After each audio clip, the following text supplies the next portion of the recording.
So last weekend, my cousin texts me in a panic, asking if I can come over because Aunt Linda is going full Marie Kondo and I'm scared. Now, you need to understand, Aunt Linda is the type who still has her high school hairbrush just in case. But apparently, she'd watched that show and decided the only way forward was to thank every item in her house for its service and ruthlessly declutter.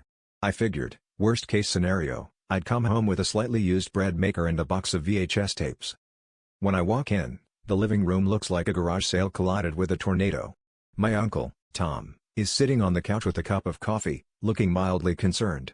Linda is holding up every item, dramatically thanking it. "Thank you, novelty mug from Niagara Falls, you no longer spark joy," before chucking it into a donation pile. I watched as she thanked a half-burned candle, a single sock, and, for some reason, a potted plant that's been dead since 2011. Things started to get weird when Linda eyed Tom's recliner. "Does this spark joy?" she asked, and Tom started sweating.